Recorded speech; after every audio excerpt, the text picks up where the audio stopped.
Hello, good morning. It's Adil Fazal here, market analyst at CFDs.com, bringing you a review of the FTSE 100 on the Friday, the 13th of November 2015.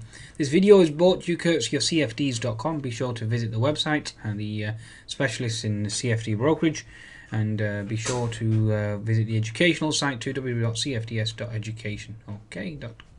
Now, with regards to the FTSE 100, let's try and decipher exactly what's causing this weakness or immense weakness. I have actually attempted to take a long position.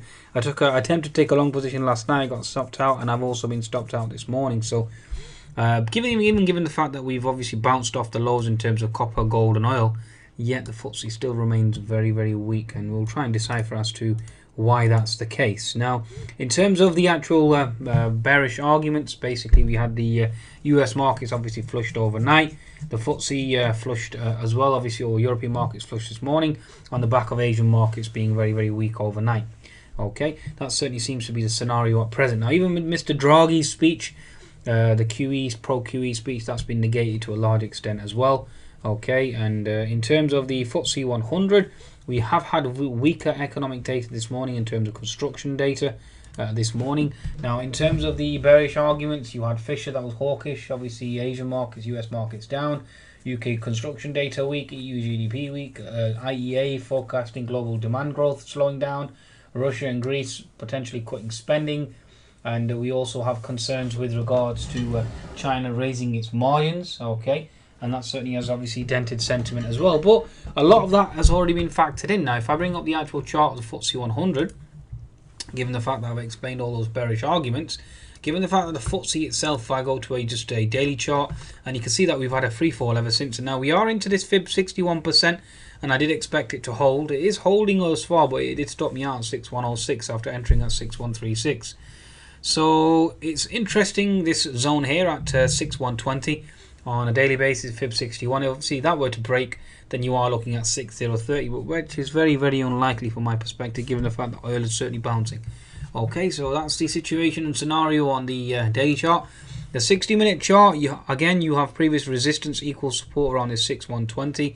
If that were to break or that were to fail, then the next support zone comes into play will be 6060 region. So that's something that we certainly keep an eye out for. Now, the 10-minute chart of the FTSE itself, you can see that the downtrend was intact to a large extent, but I did expect a potential breakout of a bearish falling contracting type wedge pattern here or higher to potentially close the gap above, given the fact that everything or all the bearish news certainly had been factored into the FTSE at that junction. But certainly market has its own ideas and certainly wants to move lower regardless. Now, bear in mind gap fill. Gap fill is at 6190, so all eyes on gap fill with regards to the FTSE and any potential rebound. Now, the volatility index, that's another reason why I wanted to go long the FTSE at the 6136 region. If you look at the daily chart, we're obviously hitting that fib 50 MA resistance. Okay, so again, we are coming into resistance on the actual volatility index, and you can clearly see that on the 60-minute as well. You have overstretched to quite a large extent, and you are above pivot R2, approaching pivot R3 resistance. So certainly indicating weakness, basically. Now we do have previous support equals resistance, obviously in this region here. Again, that level will be key, 19.5, and that will certainly be give me the opportunity then to short the certainly to take a long on the FTSE 100 for a reversal. The FTSE oil share certainly again still looking relatively weak. The oil share index on a daily basis, but we are into that fib 61%. Same with the FTSE 100. Euro top again is 100 is back into previous resistance equals support, so again that supports the FTSE. FTSE Europe itself on the 60-minute chart looks overtly bearish, but again you are coming into that 50 to 61% retracement. Okay, so bear that in mind. The FTSE 250 has obviously sold off quite substantially this morning, as you can see, evidently the weakness. But we are coming into potential support as well with regards to the FTSE 250. If we take the pivot low to the pivot high, and you are back into that 61%, and you do have this sort of support around the 18,300 again. That needs to be observed, and we'll see if we can recapture that later on today. Now, let's have a look at the actual sector breakup. That's what we need to focus on at this current juncture. So let's have a look at this chart of oil and gas. You're putting in a potential doji on the daily chart. and you are into that fib 61 to 75% support, so therefore it helps the FTSE move higher. You are putting in bottoming tails on the 60-minute chart, given the fact that oil has certainly started to move. If I show you a chart of the price of oil, you can see here the daily chart certainly has remained weak, given the fact that it's below 42.5, but that can certainly change very quickly, as we know, with regards to oil. Now, we have bounced off quite strongly this morning off the 41 all the way up to 42, and certainly $1 move on oil, and that should certainly have helped the FTSE rally to a large extent, but obviously it's failed. We are now coming into potential resistance on oil, and the question now is whether we can sustain this move higher. Now, first of all, we need to hold this pivot low here, build a base, and then obviously start to certainly move higher on the actual FTSE 100. Okay, so just bear that in mind. Now, the actual dollar itself, again, the dollar I've been looking at and observed, the dollar certainly is looking very bearish in terms of it wanting to close the gap below, and that will certainly obviously help the FTSE 100 propel higher to a large extent as well. Okay, now the chart of copper on the daily chart certainly has broke resistance, and it is a concern to a large extent. But given the weekly chart, you are coming into potential support given this diagonal trend line. But again, copper certainly remains a cause for concern. The gold chart certainly is bouncing off the lows, so certainly being helped to a large extent. Now, the price of zinc as well certainly has bounced. If I have the price of zinc here, at the moment I do not, because it's all about Glencore. Okay, let's just bring up a chart of Glencore. Again, Glencore still holding that gap fill level. I explained the inverted head and shoulders formation. That's one of the reasons why I wanted to go long and be bullish on the FTSE 100. And Glencore still, regardless of copper dropping, etc., still holding support, and it certainly has bounced off that pivot low ever since we closed the gap, and it is potentially trying to make a mini recovery here. And we will observe and watch the actual strength of this move regardless. Okay, looking for a potential breakout, this downward sloping channel here, or downward smoking trend line, and obviously looking for a potential short squeeze higher. That remains a focus for now. Okay, emerging markets again coming into gap fill support, diagonal trend line, so therefore again supports the rally in equities. Global market equity ETF, the actual CRBQ is into gap fill support, so therefore it explains argues for a rally in the market itself.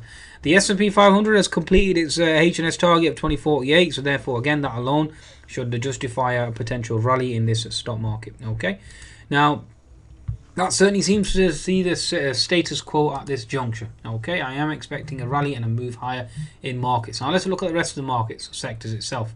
The Shanghai certainly still, even though we had this sell-off overnight, the Shanghai is still relatively upbeat. No major sell-off, no major retracement. So again, this overtly negative move in the European market certainly is overdone from my perspective. And the Nikkei still remains bullish and looks like it wants to target the 20,000 level. So therefore, I am maintaining my bullish bias. Okay.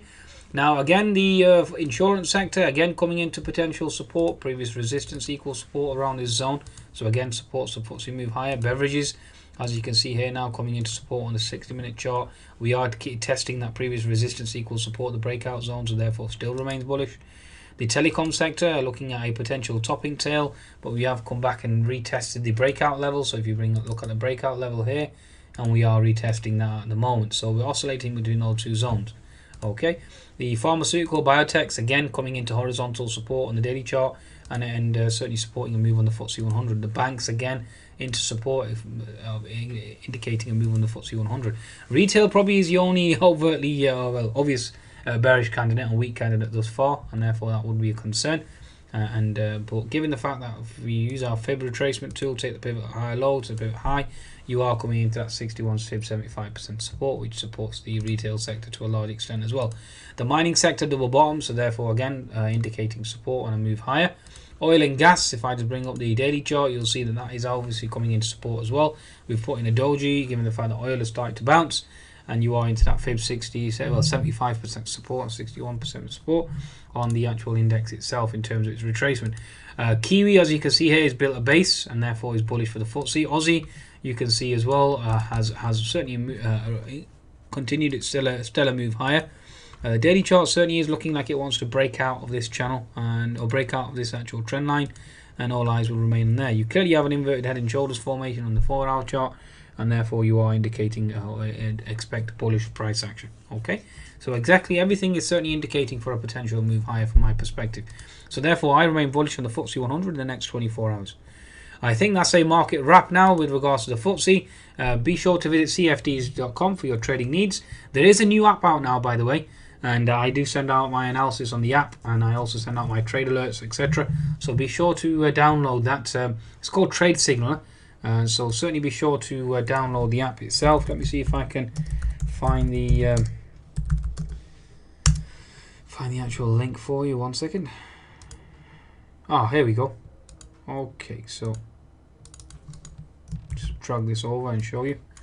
Okay, so be sure to visit the actual tradesignaler.com. Okay, it's tradesignaler.com, and certainly download the app, etc., and you can start straight away. Okay, so everything is sent to that app from now on. Okay, folks, I think that's a wrap. Be sure to visit cfds.com for your trading needs, and wish you the best for the remainder of the trading session, and I maintain my bullish bias for the remainder of the day. Goodbye now.